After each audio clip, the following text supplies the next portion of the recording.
traer la palabra a esta preciosa y bendita iglesia, y a la vez es una responsabilidad muy grande el que yo sea este pequeño portador para traer pan a esta preciosa iglesia.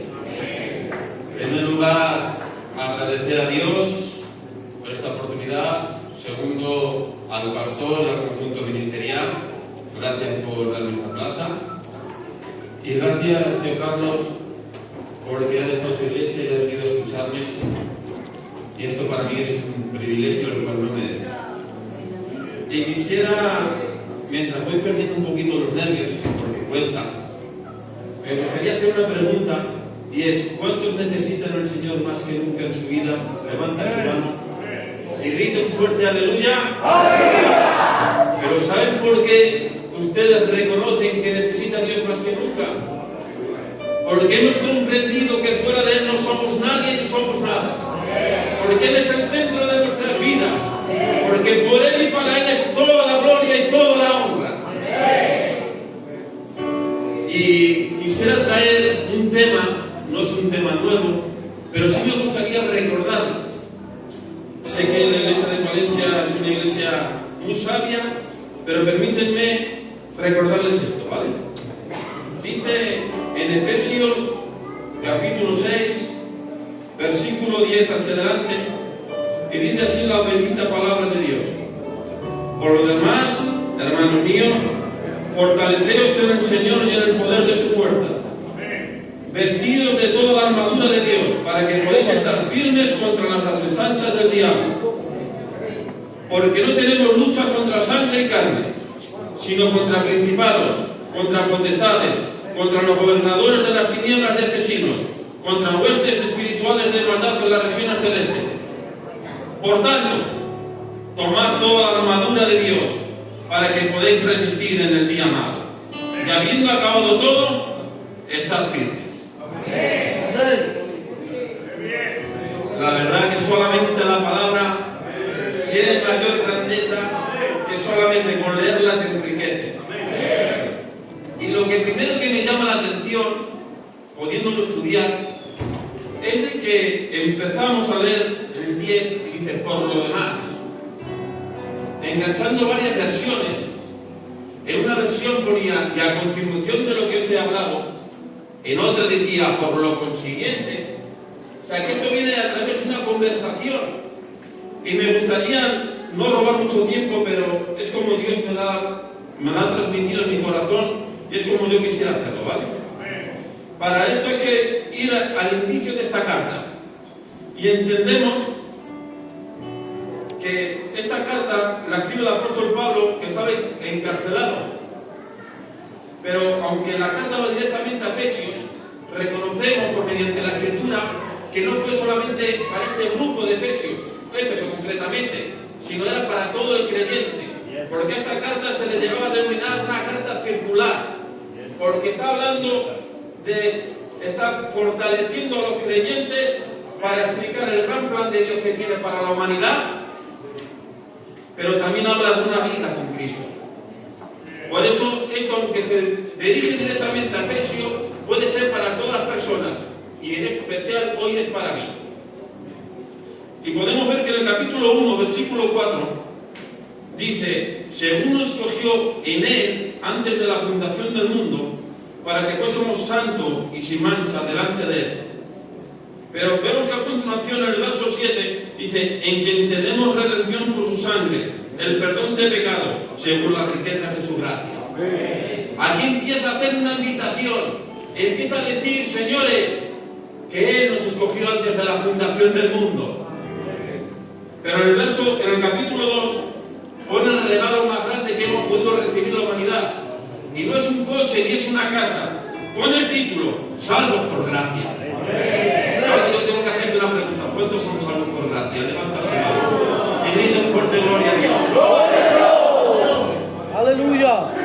Y sigue diciendo el capítulo 2: y Él os dio vida a vosotros cuando estabais muertos en vuestros delitos y pecados. Pero hay un texto que me impacta, me rompe, y es el verso 5. Y dice así: y nos dio vida juntamente con Cristo. Por gracia sois salvos. Amén. Aleluya. Amén. En el capítulo 3 escribe el autor: el amor que excede a todo conocimiento.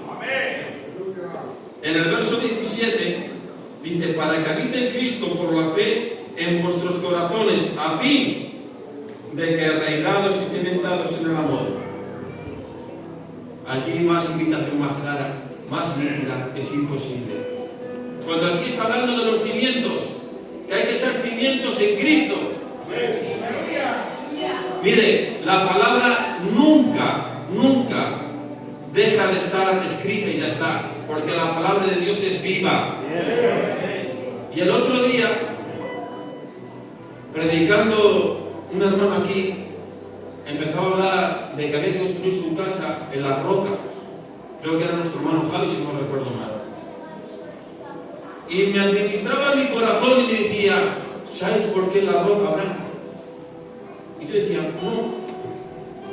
Y dice, la roca no es que haya buenos cimientos, y se le llega a comparar con un hombre sensato, y el arena como un hombre imprudente. Es que la palabra, lo que nos está hablando, es que tenemos que echar nuestro fundamento en la roca que es Cristo. Porque echando la roca y los cimientos en Cristo, vendrá la adversidad, vendrá la tempestad, te tambaleará, pero no te derrumbará. Cuando ya aceptamos a Dios, viene el Espíritu Santo a morar en nosotros. De ahí que en el capítulo 4 habla de la unión del Espíritu Santo y la nueva vida en Cristo. En el capítulo 5 me está encantando porque empieza a hablar a los creyentes y el título pone andar como hijos de la luz. El apóstol Pablo empieza a decir, mirad, en el 1 se da la invitación, en el segundo se ha dicho somos salvos por gracia, en el 3 estoy diciendo echa tu cimiento en Cristo, en el 4 habla de la unidad con el Espíritu Santo, pero el 5 empieza a poner una conducta, empieza a dar los primeros pasos y empieza a decir en el capítulo 1, verso 1, sed pues imitadores de Dios como hijos amados y andad en el amor de Dios como también Cristo nos amó y se entregó por nosotros, ofrenda y sacrificio a Dios como olor fragante.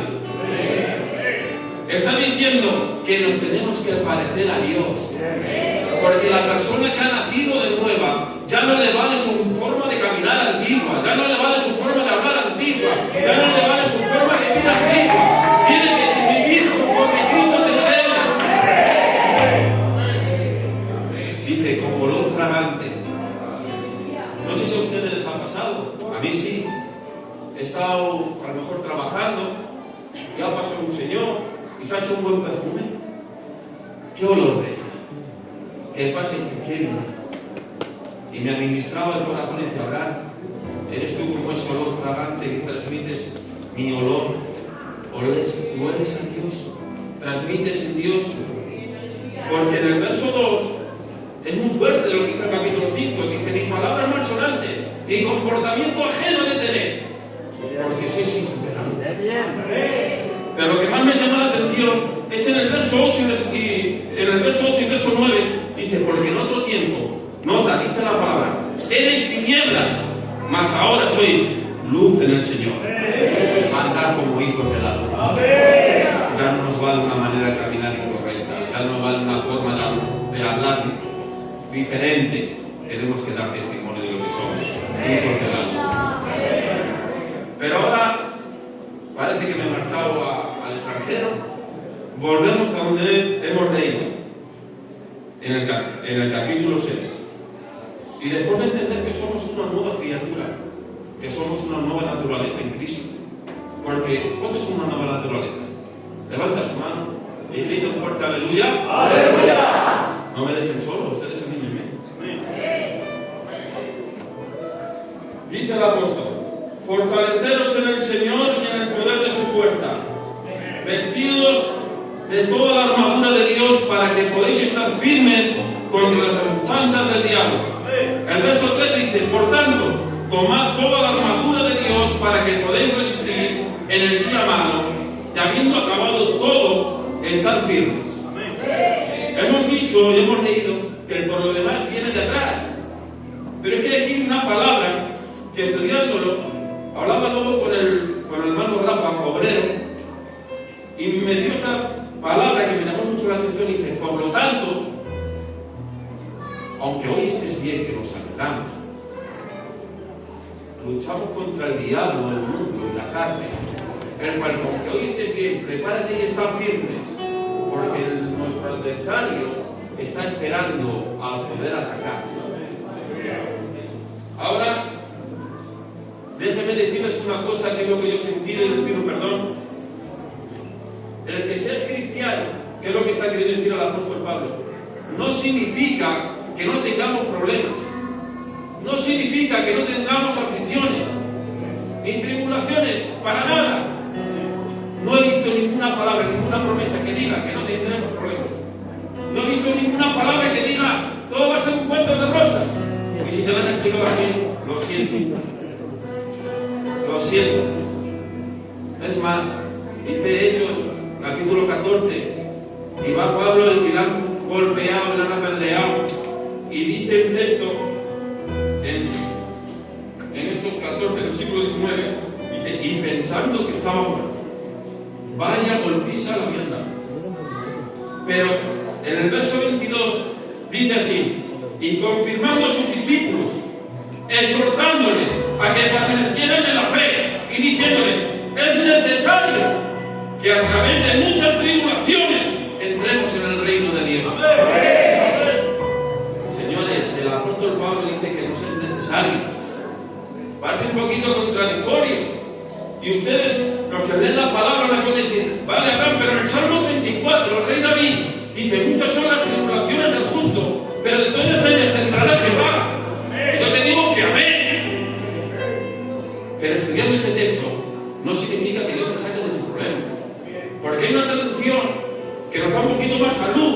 Dice, muchas son las angustias del justo. En medio de tu dolor, Dios está. No tengas dudas. En medio de tu problema, Dios está. No hay promesas para decir que no pasarás por problemas. Pero hay un texto, y esta es la mejor promesa que a mí me encanta. Y si lo creéis, me apoyáis con un aplauso, ¿vale? Dice Mateo capítulo 28, el versículo 20, el último versículo de este libro. Dice Jesús a sus discípulos y a nosotros, los que estamos escuchando, y he aquí yo estoy con vosotros todos los días, hasta la fin del mundo.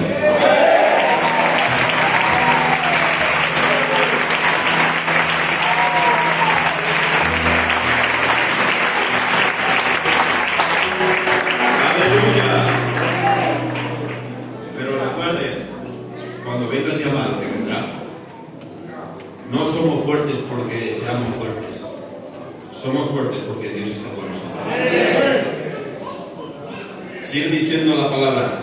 Estad pues firmes, ceñidos vuestros lomos con la verdad.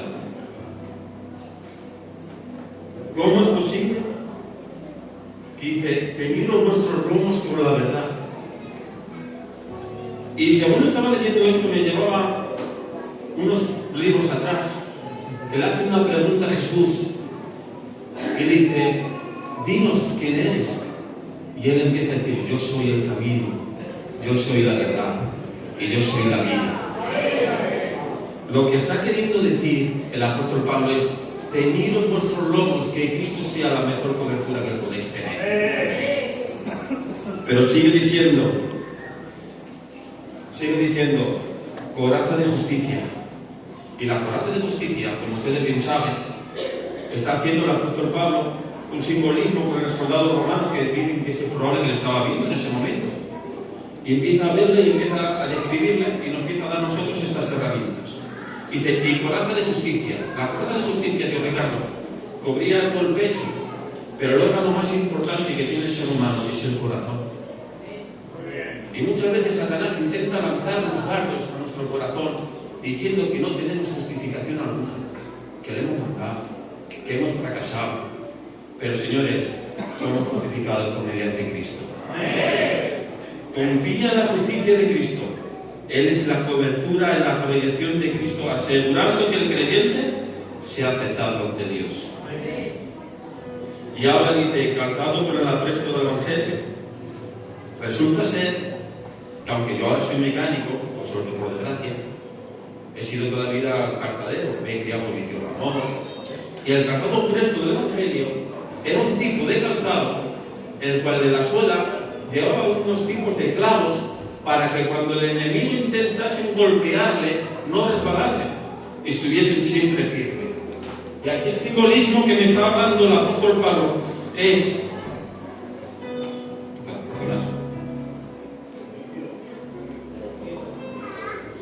lo que me está queriendo decir es estar equipados y preparados en todo momento. Mantente firme y equilibrado. No resbales en el ataque del amigo, avanza hacia adelante y proclama el Evangelio. En cualquier situación que tú estés, mantente firme. Pero sigue diciendo, y el escudo de la fe. El escudo de la fe era un tamaño muy grande, de tal manera que cubría desde los pies hasta la cabeza y no quedaba un hueco vacío. Y es la armadura de defensa la más grande y cuadrada que puede llegar a ver. Pero lo que quiere decir es, cuando vengan las flechas del enemigo y te intenten herir, confía en Dios. Aunque lo veas todo complicado y veas que no hay salvación ni salida, echa mano al escudo de la fe. Pero hay una cosa de esta herramienta que a mí me encanta, y es el yelmo de la salvación. Y ahora tengo que hacer una pregunta. ¿Cuántos tienen la salvación? ¿Cuántos son nueva criatura? Digan fuerte aleluya. El yelmo de la salvación, como hemos podido estudiar, no solamente es un casco y ya está. Cubría todo, inclusivamente hasta la vista. Lo que te está queriendo decir el apóstol Pablo es, aunque te intente desvariar, ten siempre tu mirada fija en la salvación. Y dice, y la espada del Espíritu, que es la palabra de Dios. Y aquí, intentando buscar cosas para que ustedes me pudiesen entender, he encontrado un texto que es precioso. Dice Hebreos 4, verso 12, porque la palabra de Dios es viva y eficaz, más cortante que toda espada de dos filos, y penetra hasta partir el alma y el espíritu, las coyunturas y los tuétanos, y destierra los pensamientos y las intenciones del corazón. Pero finaliza el apóstol Pablo en el versículo 18, dice, llorando en todo tiempo, con toda oración y súplica en el espíritu, y velando en ello con toda perseverancia y súplica por todos los santos. Ahora, ¿qué es la oración? La oración es una comunicación directa y personal con Dios. Amén. Lo creo. Pero a mí me gusta verlo de diferente manera. Es una cercanía, estar yo más cerca cada vez de Dios.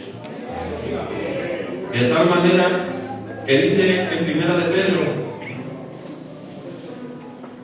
dice, capítulo 5, verso 8, dice, sed sobrios y velad, porque vuestro adversario el diablo, como león rugiente, anda alrededor buscando a quien devorar. Orar no es un rato, orar no es un momento y ya está. Orar es estar siempre velando y estando firme, preparándose, para cuando venga el diablo, no le dejes dar lugar. Pero aquí en el texto hay una cosa que me encanta, porque dice, y está vuestro adversario como un león. Y déjenme decirles que el diablo será como un león, que Jehová Dios lo reprenda. Pero es que el creyente, nosotros tenemos al león de la tribu de Judá.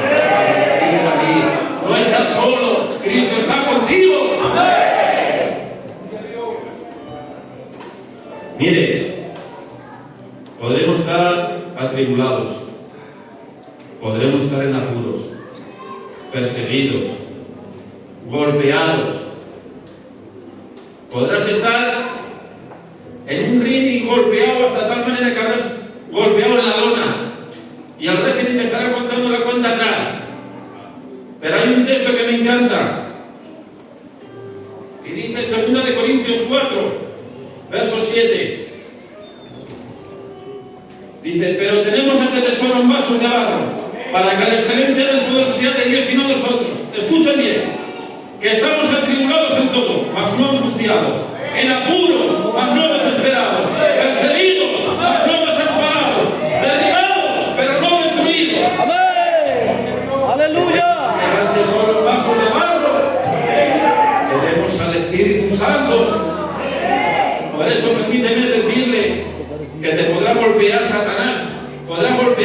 vida. Pero tengan en mente siempre una cosa: Cristo está con nosotros. ¡Amén! ¡Aleluya! Él es el esencial en tu vida, en mi vida. Por eso, como he empezado, la Biblia no promete que no tengamos problemas. La Biblia no promete que no tengamos dificultad, pero sí promete que Dios estará con nosotros. Que Dios os bendiga.